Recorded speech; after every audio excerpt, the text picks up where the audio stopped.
ध्यान दो बेटा, आज के वीडियो में हम बात करते हैं समांतर प्लेट संधारित्र की धारिता की। और ये टॉपिक बहुत इंपॉर्टेंट है। यूपी बोर्ड, सीबीएसई बोर्ड, किसी भी बोर्ड के लिए ये टॉपिक बहुत इंपॉर्टेंट है। मैंने एक चीज बताई थी आपको इस चैप्टर के लिए कि इस चैप्टर में कोई भी डेरिवेशन आप करो, यानी धारिता से संबंधित कोई भी डेरिवेशन करो, केवल एक टारगेट आपका होना चाहिए, पोटेंशियल को निकालने का। क्यों? क्योंकि सी का फॉर्मूला तो आप जानते हो भाई, सी इक्वल टू होता है Q अपॉन V। मेन आपका टारगेट होना चाहिए V को निकालने का। अगर आपने V को निकाल लिया तो आपको कोई समस्या नहीं है, केवल इस फॉर्मूले में V की वैल्यू लगाओगे, आपका डेरिवेशन होकर के आ जाएगा। तो हम मान करके चल रहे हैं कि हमारा एक पैरेलल प्लेट कैपेसिटर है, समांतर प्लेट संधारित्र है। समांतर प्लेट संधारित्र का मतलब है ऐसा संधारित्र जिसकी प्लेटें समतल हो और एक दूसरे के समांतर हो। तो मान लीजिए हमने दो प्लेट ले ली और दोनों प्लेटों को हम दो लाइनों के रूप में रिप्रेजेंट कर रहे हैं, लेकिन वास्तव में ये दो लाइन नहीं है, बल्कि दो प्लेट है। ऐसे करके उनका अपना एरिया है, ठीक है ना। तो हमने दो प्लेट मान ली और ये मान लिया इन प्लेटों का जो एरिया है वो A है। दोनों प्लेटों का एरिया A, ठीक है ना। और पहली वाली प्लेट पर जब भी कैपेसिटर की बात आती है तो एक प्लेट पर उतना ही पॉजिटिव चार्ज और दूसरी प्लेट पर उतना ही, तो ये प्लस Q और दूसरी प्लेट पर माइनस Q। और साथ ही साथ ये भी आप समझते हो कि ये अर्थ से इंसुलेट कर रखी है आपने, और इस वाली प्लेट का संबंध आपने किससे कर रखा है? अर्थ से कर रखा है। उसको मैं बार बार शो नहीं करता हूं, लेकिन आप ध्यान रखना, ये अंडरस्टूड बात है कि ये इससे इधर से क्या हो रही है? अर्थ से कनेक्ट हो रही है, जिससे कि इसका जो पॉजिटिव चार्ज आएगा वो अर्थ में चला जाए या अर्थ से आकर के इलेक्ट्रॉन उसको न्यूट्रलाइज कर दे। मेन क्या होता है, हम केवल एक प्लेट को चार्ज देते हैं और दूसरी प्लेट पे इंडक्शन की वजह से, प्रेरण की वजह से अंदर की तरफ माइनस और बाहर की तरफ प्लस चार्ज आ जाता है, और प्लस वाला चार्ज अर्थ में चला गया या इलेक्ट्रॉन ने उसको न्यूट्रलाइज कर दिया। तो ये बार बार कहने की जरूरत नहीं है, जैसे ही कैपेसिटर नाम आएगा ये चीज आपके माइंड में इतनी आ जानी चाहिए कि ऐसा होता है, ठीक है। अब हमें क्या निकालना है? हमें निकालना है यहां पर इसके लिए धारिता का सूत्र। दूसरी एक और बात आपको ध्यान हो तो, अब तक मैंने जब भी बात आई थी यूनिफॉर्म इलेक्ट्रिक फील्ड की, जब भी एक समान विद्युत क्षेत्र की बात आती थी, तो मैं बार बार बस यही बनाता था, एक प्लेट पॉजिटिव दूसरी प्लेट नेगेटिव, और दिखाते थे कि बीच में जो विद्युत बल रेखा होती है वो एक दूसरे के समांतर होती है और बराबर दूरी पर होती है। इसी को यूज करते थे। इसका मतलब ये हुआ कि संधारित्र एक ऐसा डिवाइस है जो यूनिफॉर्म इलेक्ट्रिक फील्ड प्रोड्यूस करता है, जो एक समान विद्युत क्षेत्र उत्पन्न करता है। यानी संधारित्र की प्लेटों के बीच में जो विद्युत क्षेत्र होता है वो एक समान होता है। इसका मतलब अगर मैं यहां विद्युत बल रेखाओं को दिखाऊं तो विद्युत बल रेखा एक दूसरे के पैरेलल और एक दूसरे से समान दूरी पर आप उनको शो करोगे। हालांकि किनारे वाली जो विद्युत बल रेखा होती है वो थोड़ी सी बेंड होती है, क्योंकि किनारों पर जो विद्युत क्षेत्र होता है वो यूनिफॉर्म नहीं होता। अगर आप उसको यूनिफॉर्म बनाना चाहते हो तो उसके लिए गार्ड रिंग का यूज किया जाता है, लेकिन उसकी आपको कोई आवश्यकता नहीं है। तो इसके अंदर मान लो विद्युत क्षेत्र है E, यानी विद्युत क्षेत्र की जो तीव्रता है इसके अंदर वो E है, और हम ये लेके चल रहे हैं कि जो हमारा संधारित्र है उसके प्लेट एरिया A है और प्लेटों के बीच की जो डिस्टेंस है वो कितनी है? D है।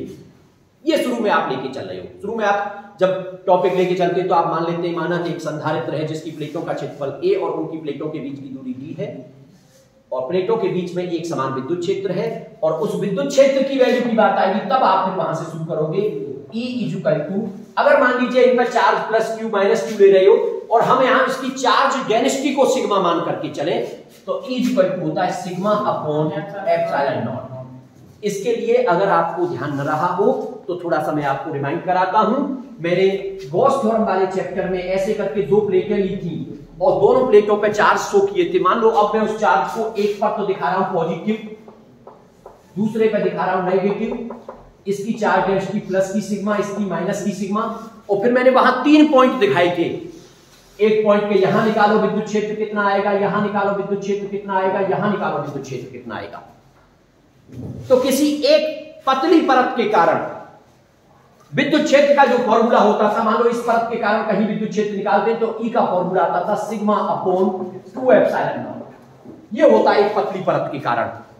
And the direction of electric field, और उस विद्युत क्षेत्र की जो दिशा होती है, अगर आवेश प्लस है तो अवे फ्रॉम पॉजिटिव, धन आवेश से दूर, और अगर माइनस का है तो माइनस की ओर। और दूसरी एक और इंपॉर्टेंट बात है कि इसमें आर नहीं आ रहा कहीं भी। इसका मतलब अगर किसी परत की वजह से विद्युत क्षेत्र निकालोगे तो थोड़ा पास निकालोगे तब भी उतना होगा, थोड़ा सा दूर निकालोगे तब भी उतना होगा। समझ गए ना? ऐसे नहीं है कि वो आर पे डिपेंड करता हो। तो अब हम देखना चाहते हैं, मान लीजिए हम कहें कि यहां पर निकालोगे विद्युत क्षेत्र इस जगह पे, तो आप पहली वाली परत की वजह से निकालोगे, मान लो इसको नाम दे दिया 1 और इसको नाम दे दिया 2, तो इसकी वजह से निकालोगे तो E1 तो प्लस है तो अवे, तो E1 की वैल्यू हो जाएगी सिग्मा अपॉन 2 एप्सिलॉन नॉट। अब इसकी वजह से निकालोगे माइनस है तो towards E2 value sigma upon 2 epsilon not. Minus sigma मत लगा देना, ये मैं पहले ही बता चुका हूं आपको। जब भी आपको विद्युत क्षेत्र या कोई सदिश राशि निकालनी है तो आवेश या आवेश घनत्व का साइन नहीं लेना है, उस साइन से आपको उसकी दिशा का पता लगाना है। तो वो दिशा हमने पता लगा ली है। लेकिन अगर आप अदिश राशि निकाल रहे हो जैसे विद्युत विभव, स्थितिज ऊर्जा, तो फिर आवेश को विद साइन लगाइए, चिन्ह सहित लीजिए। ठीक है? अब बात करते हैं, चलो ठीक है भाई, अब ये तो दोनों एक दूसरे के क्या दिख रहे हैं? अपोजिट, और दोनों की वैल्यू भी सेम है। इसका मतलब अपोजिट है तो आपस में एक दूसरे को कैंसिल कर देंगे। इसका मतलब बाहर वाले पॉइंट पर विद्युत क्षेत्र E इक्वल टू क्या हो जाएगा? 0। ऐसे यहां जब निकालोगे तो प्लस से अवे, माइनस की वजह से टुवार्ड्स, ये भी सेम वैल्यू और अपोजिट, यहां भी विद्युत क्षेत्र क्या आ जाएगा निकल करके? 0। लेकिन हमें तो वास्तव में कहां पे जरूरत है? बीच में विद्युत क्षेत्र की जरूरत पड़ रही है। तो बीच में विद्युत क्षेत्र निकालेंगे तो इस प्लस की वजह से अवे और माइनस की वजह से टुवार्ड्स, तो दोनों एक ही डायरेक्शन में आ गए। और जब एक डायरेक्शन में आ जाएंगे तो आपस में क्या हो जाएंगे? ये टॉपिक अपने आप में इंपॉर्टेंट है अलग। कभी कभी ऐसे विद्युत क्षेत्र पूछ लिया जाता है निकालने के लिए, वहां सिग्मा ना देकर सिग्मा की वैल्यू दे देगा आपको, सही है ना? तो अब आप E निकालोगे तो E आपस में क्या हो जाएंगे? Sigma upon 2 epsilon not plus sigma upon 2 epsilon not, और ये हो गया 2 सिग्मा अपॉन 2 एप्सिलॉन नॉट, 2 से 2 कैंसिल और सिग्मा अपॉन। तो इसलिए अब आप फॉर्मूला याद करके चलोगे कि कैपेसिटर के अंदर जो विद्युत क्षेत्र होता है उसकी डायरेक्ट वैल्यू अब याद कर सकते हो, और वो होती है E equal to sigma upon, चाहो तो फिगर में भी शो कर सकते हो, E equal to sigma upon epsilon naught. And the direction of electric field from positive to negative. तो देखिए टारगेट क्या है भाई हमारा टारगेट है V निकालने का। V पोटेंशियल डिफरेंस है इन दोनों प्लेटों के बीच में, V निकालने का हमारा टारगेट है। और हमारे पास E आ गया है, लेकिन ऐसा करते हैं E को चार्ज के टर्म में निकालते हैं। तो परंतु सिग्मा बराबर क्या हो जाएगा? Q अपॉन A, क्योंकि Q चार्ज बढ़ रहा है कितने एरिया पे? A पे, तो चार्ज डेंसिटी उसकी सिग्मा क्या हो जाएगी? Q upon A। तब E की वैल्यू क्या हो जाएगी? तब E बराबर हो जाएगा, इसकी वैल्यू पुट कर दो, Q upon epsilon naught A। ये E की वैल्यू निकल के आ गई, इलेक्ट्रिक फील्ड आ गया। आप अच्छी तरह से जानते हैं, मैंने एक फॉर्मूला आपको एक वीडियो मैंने आप डाला था आपका E और B के बीच में रिलेशन, और कल परसों बताया भी था। जब भी तुम्हें जरूरत पड़ जाए कि तुम्हारे पास E है और B निकालना है, या फिर तुम्हारे पास B है और E निकालना है, तो हमारा फॉर्मूला काम करता है E इक्वल टू माइनस के dV ओवर dr। ध्यान आ गया ना? कल भी इस पर डिस्कस हुआ था। लेकिन यहां अब कैपेसिटर के लिए इसको कैसे यूज करते हैं ये थोड़ा समझने की बात है। यहां dV का मतलब होता है पोटेंशियल डिफरेंस, और वास्तव में यहां जो हम V लेते हैं ना, ये V जो है ये V पोटेंशियल नहीं है, ये पोटेंशियल डिफरेंस ही है। जब तक आपने बॉडी को चार्ज नहीं दिया था तो पोटेंशियल 0 था, और जब चार्ज दे दिया तो पोटेंशियल आ गया, तो डिफरेंस कितना हो गया? V माइनस 0, तो V तो हो जाएगा। इसका मतलब इन दोनों प्लेटों के बीच में पोटेंशियल डिफरेंस हमने मान लिया V, और इनके बीच की दूरी कितनी है? D। इसका मतलब E की वैल्यू क्या हो जाएगी? V अपॉन D, यानी dV की जगह पे तो V और डिस्टेंस dr की जगह पे D। तो अब आप कह सकते हो परंतु विद्युत क्षेत्र E बराबर होता है V अपॉन D, और मेरा टारगेट है V निकालने का, तो V इक्वल टू हो जाएगा E इंटू इक्वेशन से इनसे E की वैल्यू लगा दो, तो Q upon epsilon naught A और इंटू D, ये आपका इक्वेशन 3, यानी ये आपकी V की वैल्यू निकल के आ गई। और टारगेट होता है धारिता निकालने का, V आ गया, धारिता आ गई, केवल फॉर्मूले में कुछ करना है, तब संधारित्र की धारिता धारिता C equal to Q upon V, और C equal to Q upon V की वाली वैल्यू पुट कर दो, QD अपॉन में एप्सिलॉन नॉट A, ये ऊपर चला जाएगा, Q से Q कट जाएगा, C इक्वल टू हो गया epsilon naught A upon E। तो समांतर प्लेट संधारित्र की धारिता के लिए फॉर्मूला ड्राइव कराने के लिए आए, केवल आपको इतना करना है। यहां से क्या देख रहे हो, C is proportional to A। क्या कह सकते हो, अगर प्लेटों का आकार बड़ा होगा, प्लेटों का क्षेत्रफल ज्यादा होगा, तो उसकी धारिता भी बड़ी होगी। इसका मतलब आकार पर निर्भर करती है धारिता। हालांकि उस चीज को हम पहले भी क्लियर कर चुके थे। दूसरी, C is proportional 1 upon B। प्लेटों के बीच की दूरी को अगर तुम बढ़ाते चले जाओगे तो धारिता कम होती चली जाएगी। देखिए, और पास करते चले जाओगे तो धारिता बढ़ती चली जाएगी, क्योंकि रेसिप्रोकल है। तो ये दोनों पॉइंट आपको ध्यान रखने हैं। तीसरा एक और इंपॉर्टेंट पॉइंट यहां पे आता है, उसको अभी हम बात करेंगे। उससे पहले अब हम बात ये कर रहे हैं कि ये जो फॉर्मूला हमने जो ड्राइव किया है, ये तब ड्राइव किया है जब दोनों प्लेटों के बीच में एयर भरी हुई है, हवा भरी हुई है। अगर यहां एयर नहीं होती बल्कि कोई मीडियम होता, तो मीडियम होता तो ये जो इलेक्ट्रिक फील्ड E था ना, E equal to sigma upon epsilon naught, या फिर ऐसे कहिए जैसे आपने फर्स्ट चैप्टर में पढ़ा था कि अगर मीडियम होता है तो फोर्स की वैल्यू कम हो जाती है, इलेक्ट्रिक फील्ड की वैल्यू कम हो जाती है, और वास्तव में फिर इलेक्ट्रिक फील्ड होता है वो एयर वाले इलेक्ट्रिक फील्ड का क्या हो जाता है, K टाइम्स कम हो जाता है। K का मतलब यहां पे डाइलेक्ट्रिक कांस्टेंट से है, परावैद्युतांक से है। परावैद्युतांक यानी एप्सिलॉन R जिसको आप कहते थे, उससे है। इसका मतलब K का डिवाइड लग जाएगा, E की वैल्यू जो आएगी अब वो अपॉन K टाइम्स हो जाएगी, और फिर जब यहां पर K का डिवाइड लगेगा तो मल्टीप्लाई में ऊपर चला जाएगा। यानी अगर आप मीडियम के लिए बात करोगे तो CM इक्वल टू K का मल्टीप्लाई हो जाएगा K epsilon naught A upon D। यानी मीडियम अगर भर दिया आपने इसके अंदर, तो मीडियम अगर आप इसके अंदर भर दोगे तो इसकी जो धारिता है वो K टाइम्स इंक्रीज हो जाएगी, या फिर कहिए एप्सिलॉन R गुना बढ़ जाएगी। बात समझी कि नहीं? तो ये चीज भी आपको ध्यान रखनी है। और भी इसको समझना चाहो तो और भी हमारे पास तरीका है। मान लो आपने इसके अंदर एक और क्लियर कर लेते हैं इसको और अच्छी तरह से। मान लीजिए आपने इसके अंदर कैपेसिटर के अंदर एक मटेरियल भर दिया, तो वास्तव में क्यों बढ़ता है उस बात को भी क्लियर करिए। हमने ले लिया एक कैपेसिटर, ये कैपेसिटर है, इस पे प्लेट पे पॉजिटिव चार्ज और इस वाली प्लेट पे नेगेटिव चार्ज, और आपने इसके अंदर भर दिया एक मीडियम।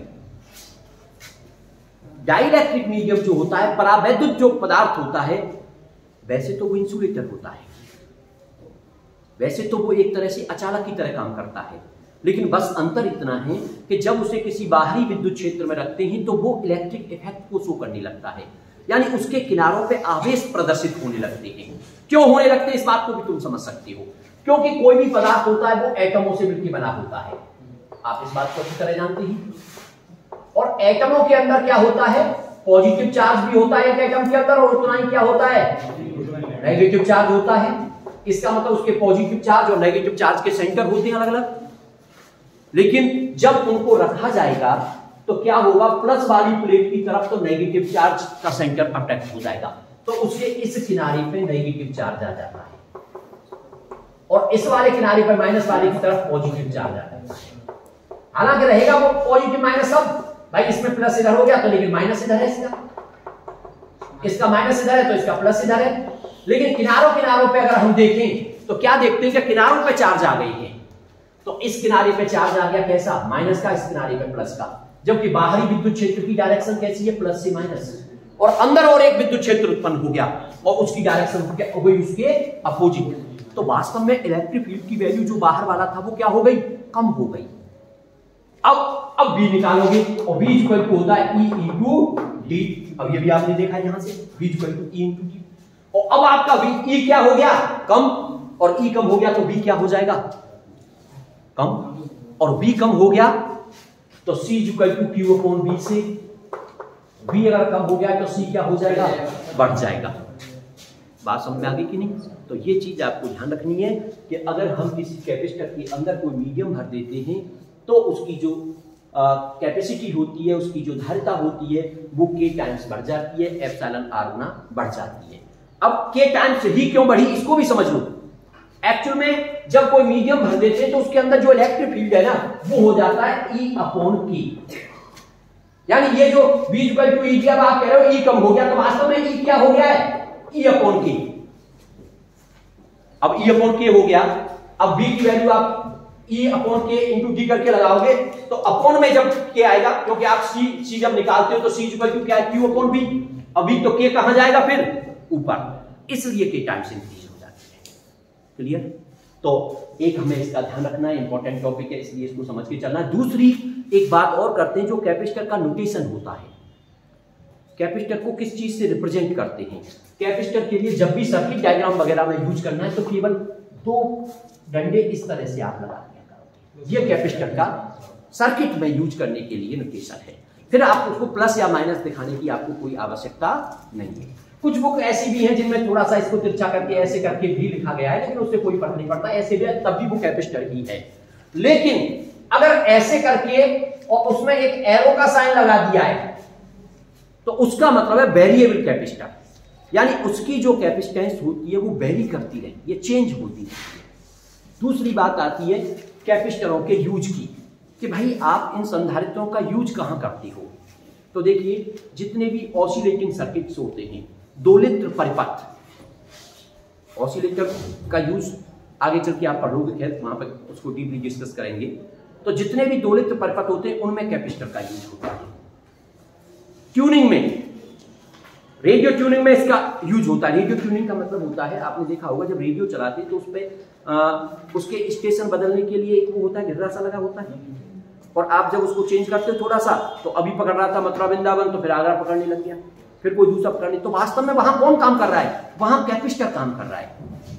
और वो चीज तुम्हारी समझ में आएगी 7वें चैप्टर में जाकर के, हालांकि वहां भी डिटेल में नहीं है, पर वहां मैं समझा दूंगा आपको कि कैपेसिटर की कैपेसिटेंस को चेंज करने से कैसे वो स्टेशन चेंज होने लगते हैं।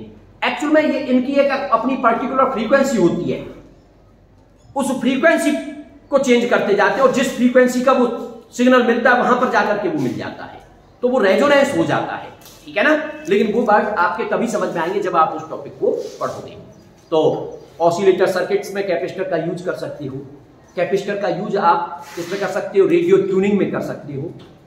कैपेसिटर का यूज आप इलेक्ट्रिक मोटर में, आप लोगों ने देखा होगा, इसका दूसरा नाम कंडेंसर भी होता है। कैपेसिटर को कंडेंसर करके भी कहते हैं। तो आपने देखा पंखे के अंदर लगा होता है, आपकी सबमर्सिबल होती है, उसके अंदर कैपेसिटर लगा होता है। तो ये इसके बहुत सारे यूज हो सकते हैं। कैपेसिटर का काम होता है चार्ज को स्टोर करके, एनर्जी को स्टोर करने का, ठीक है। तो ये टॉपिक हमारा कंप्लीट। अब हम इसके बाद बात करते हैं कि समांतर प्लेट संधारित्र है और उसकी हम धारिता भी निकालना चाहते हैं, लेकिन किस केस में? जबकि हमने उसके प्लेटों के बीच में कोई एक स्लैब रख दी गई है।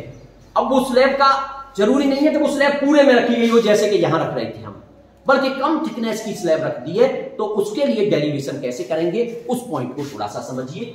ये पॉइंट, ये डेरिवेशन तो कम पूछा जाता है, लेकिन फिर भी बीच में से क्वेश्चन बनाने की पॉसिबिलिटी उसमें बन जाती है। हालांकि डेरिवेशन भी 2-4 बार पूछा गया है, लेकिन इसके मुकाबले में कम इंपॉर्टेंट है।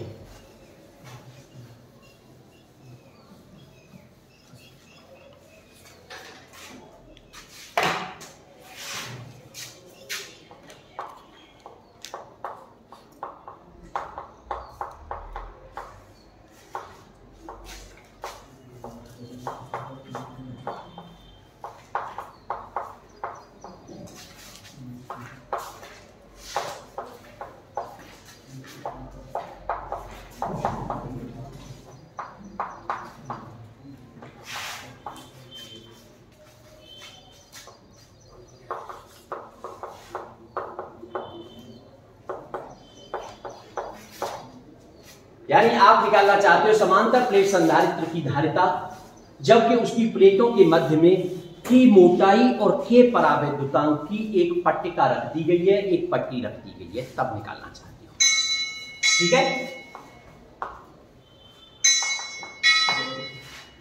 मान लीजिए ये आपका कैपेसिटर है पहले जैसा, प्लस और ये माइनस।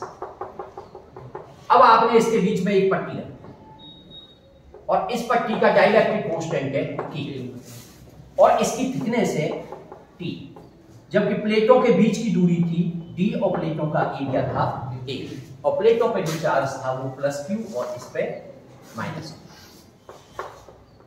अब क्या होगा, इन प्लेटों के बीच में दो तरह का विद्युत क्षेत्र होगा। क्यों? क्योंकि यहां से यहां तक एयर और यहां से यहां तक एयर, लेकिन इसके बीच में यहां परावैद्युत माध्यम है। आप ये अच्छी तरह से जानते हो, जहां परावैद्युत माध्यम आ जाता है वहां पर विद्युत क्षेत्र का मान कम हो जाता है। अब ये भी निकाला था, और कितना कम हो जाता है? K टाइम्स कम हो जाता है। इसका मतलब अगर आप ये कह रहे हैं कि यहां पर विद्युत क्षेत्र है E0, तो यहां पर भी E0 सिर्फ इसलिए मान लिया है क्योंकि एयर के लिए नॉट मान लिया है उसको, और इसके अंदर जो विद्युत क्षेत्र होगा फिर वो हो जाएगा E0 अपॉन K। ये बताइए, ये वाली बात आपकी समझ में आ रही है? यानी ये कॉन्सेप्ट अब आपके माइंड में रहना चाहिए कि जब भी कोई मीडियम आ जाएगा तो वहां पर विद्युत क्षेत्र की वैल्यू घट जाएगी, और वो भी कितनी घटेगी? K का डिवाइड कर देंगे उतनी घटेगी, K टाइम्स डिक्रीज हो जाएगी, 1/K टाइम्स हो जाएगी। सही है? अब मैं अगर आपसे एक क्वेश्चन करूं कि अच्छा ये बताओ बेटा पोटेंशियल कितने बीच में है, तो आप कहोगे कि डी एयर की बात करें कि एयर कितने बीच में, तो आप कहोगे D-T जो दूरी है प्लेटों के बीच में उसमें एयर है। और मैं कहूं कि माध्यम कितने बीच में है, तो आप कहोगे कि T जो दूरी है उसमें माध्यम है। आपका फॉर्मूला होता था E = V/D, तो यहां से V = क्या निकालते थे? ED। बस अंतर ये हो गया है कि यहां पर जो V है वो दो तरह का V हो गया है, एक एयर के लिए अलग निकालना पड़ेगा और मीडियम के लिए अलग निकालना पड़ेगा। क्लियर? अब ध्यान क्या देना है हमें कि भाई पोटेंशियल तो एक स्केलर क्वांटिटी है और अदिशों को तो आसानी से जोड़ा जा सकता है। इसका मतलब एयर वाला अलग निकाल लें और उसको अलग निकाल लें और दोनों को प्लस कर दें तो टोटल पोटेंशियल निकल के आ जाएगा प्लेटों के बीच का। इसका मतलब V = ED, तो प्लेटों के बीच में जो पोटेंशियल आ जाएगा V = हो जाएगा E0 × D-T। ये तो किसके बीच में हो गया? एयर के लिए। किसके लिए हो गया?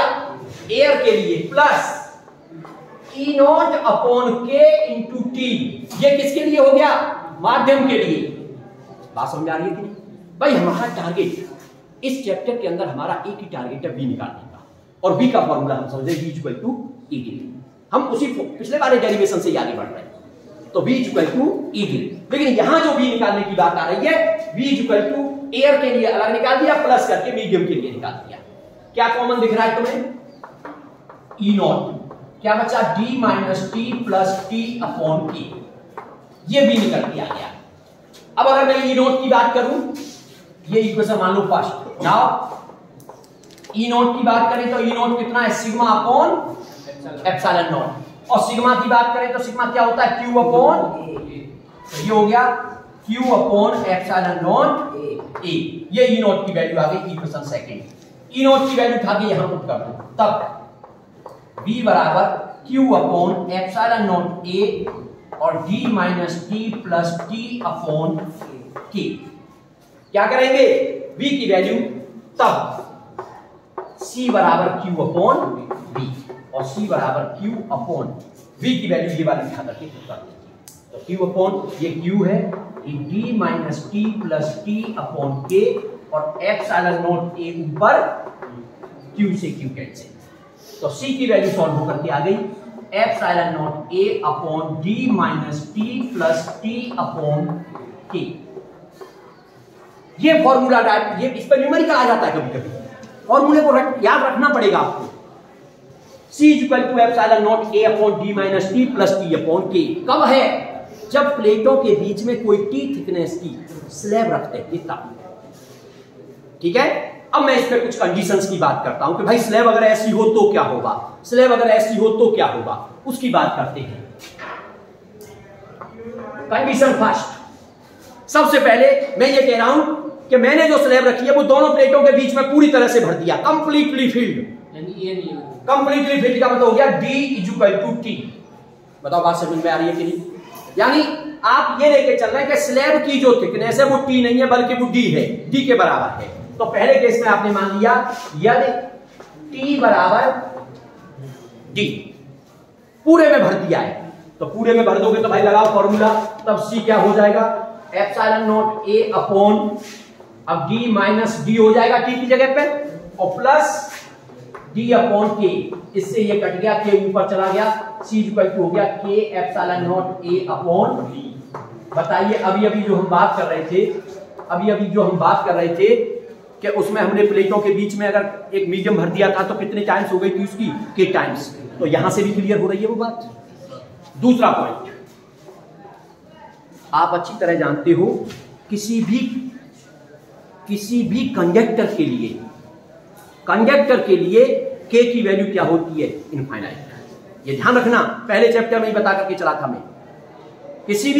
किसी भी कंडक्टर के लिए, किसी भी मेटल के लिए के की वैल्यू क्या ली जाती है, इनफाइनाइट, अनंत। इसका मतलब अब की बात तुम क्या कह रहे हो कि इसके बीच में टी थिकनेस की एक मेटेलिक प्लेट रख दी है। सेकंड पॉइंट पे आप मान करके चल रहे हैं, जो हमने टी थिकनेस की क्या रखी है, टी मोटाई की मेटेलिक का मतलब धातु की पट्टी। अब की बात धातु की पट्टी रखी गई है। जैसे ही धातु की पट्टी नाम आ जाए, कंडक्टर नाम आ जाए, के को मान लिया करो, के की वैल्यू क्या होनी है, अनंत होनी है। तो जब के की वैल्यू अनंत हो जाएगी तो अब बताओ सी क्या हो जाएगा, epsilon not a upon d minus t plus t upon अनंत। के की वैल्यू अनंत, तो ये अनंत यानी ये हो गया जीरो।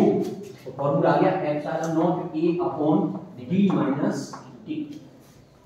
अगर पट्टी नहीं रखते, मान लो जब तक पट्टी नहीं रखी हुई थी तब धारिता क्या थी, केवल कैपेसिटर है, तो कैपेसिटर की केवल धारिता क्या होती है, C equal to epsilon naught A upon D, ये होती है ना कैपेसिटर की। और तुमने धातु की पट्टी रख दी, तो धातु की पट्टी रख दी तो अब कितनी आ रही है, epsilon naught A upon D minus T। इसका मतलब D की वैल्यू थोड़ी सी कम हो रही है, D में से कुछ घट रहा है। इसका मतलब अब अगर भाग दोगे तो आंसर ज्यादा आएगा। इसका मतलब उसकी धारिता क्या हो गई है, बढ़ गई है। धारिता क्या हो गई है, बढ़ गई है। तो अगर ऐसा, ये इंपॉर्टेंट पॉइंट है, कई बार पूछा गया है कि अगर किसी कैपेसिटर की प्लेटों के बीच में टी थिकनेस की धातु की पट्टी रख दें तो बताइए धारिता पे क्या प्रभाव पड़ता है। बस ऐसे ही पूछता है, बढ़ना और घटने के रूप में। तो आप बता दोगे बढ़ जाती है, इंक्रीज हो जाती है, क्योंकि साफ पता चल रहा है पहले तो अपॉन में डी था, अब डी माइनस टी है अपॉन में। इसका मतलब भाग देने वाली संख्या कम हो गई, और भाग देने वाली संख्या कम हो जाती है तो आंसर ज्यादा आ जाता है। एक और इसी के साथ में इंपॉर्टेंट पॉइंट जुड़ा हुआ है, जो कि ये है, वो वर्ड यूज करता है मेटेलिक फॉयल। क्या रखी गई है, मेटेलिक फॉयल। फॉयल का मतलब होता है पन्नी, पन्नी का मतलब बहुत पतली परत। तो तीसरे पॉइंट में बात कर रहे हैं, एक मेटेलिक फॉयल रख दी गई है, धातु की पन्नी मतलब समझते हो ना, बहुत पतली। इसका मतलब T अप्रोक्सीमेटली टू 0, और धातु की है तो K की वैल्यू कितनी है, अनंत, लेकिन T की वैल्यू लगभग 0 है। इस केस में अगर आप C निकालोगे तो epsilon naught A upon D minus T plus T upon T, epsilon naught A upon D minus T लगभग 0। कंपेरिजन में प्लस माइनस करने में, कभी भी भाग देने में उसको 0 मत किया करो, प्लस माइनस करने में। कंपेरेटिवली जब 0 होता है, बहुत छोटा होता है, तो भाग देने में और प्लस मल्टीप्लाई करने में 0 नहीं करते उसको, बल्कि प्लस और माइनस, क्योंकि प्लस माइनस करने पे कोई फर्क नहीं पड़ता। सही है ना, जब कोई चीज बहुत पतली होती है तो। इसका मतलब ये 0 और प्लस T अपॉन अनंत, अनंत का भाग देंगे तो ये भी 0। क्या आया, एप्सिलॉन नॉट A अपॉन, तो ये तो पहले ही थी। इसका मतलब धातु की अगर पन्नी रखेंगे, धातु की एक बहुत पतली शीट भी कह सकता है, वो बहुत पतली परत रखेंगे तो उसकी धारिता पे कोई प्रभाव नहीं पड़ेगा। बताइए बात समझ में आएगी, ठीक है। तो दोनों पॉइंटों में क्लियरिटी रखनी है कि धातु की टी मोटाई की स्लैब रख देते हैं तो अब बढ़ जाती है उसकी धारिता, जबकि पन्नी रखते हैं, बहुत पतली मेटेलिक फॉयल रखते हैं तो उस पर कोई प्रभाव नहीं पड़ता। अगला पॉइंट, मान लीजिए आप क्या कर रहे हो कि आप बहुत सारी सीट रख रहे हो, उसके अंदर एक सीट नहीं है बल्कि बहुत सारी सीट रखी हुई है, जिनके थिकनेस अलग अलग है, जिनके डाइलेक्ट्रिक कांस्टेंट अलग अलग है, जैसे ये है। अब आपने क्या किया, ऐसे करके रखी हुई है ये बहुत सारे। एक की thickness T1, K1, K2, T2, K3, T3 ऐसे करके है, ऐसे करके बहुत सारी रखी हुई है।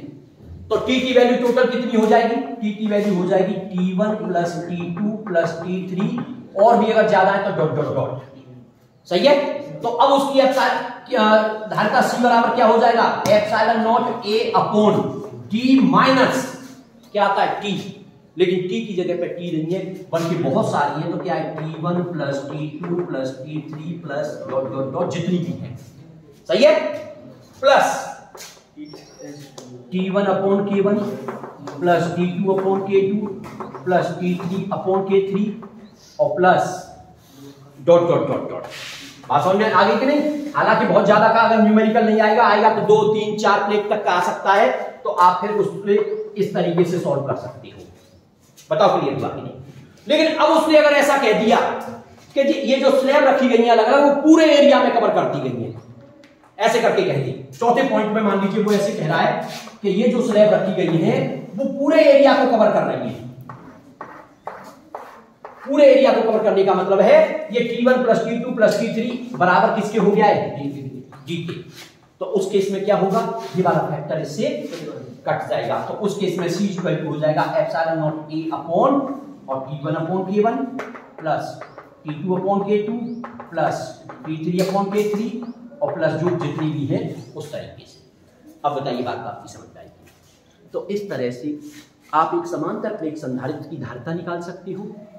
धारिता निकालने के बाद अगर उसकी प्लेटों के बीच में T मोटाई की थिकनेस की एक स्लैब रख दें हम, तो फिर उसकी धारिता निकाल सकते हो और फिर उसमें कंडीशंस बता सकते हो। खास करके मेटेलिक वाली दोनों बातों को ध्यान रखना। मेटेलिक फॉइल के लिए क्या हो जाएगा और मेटेलिक शीट रखना है तो क्या हो जाएगा।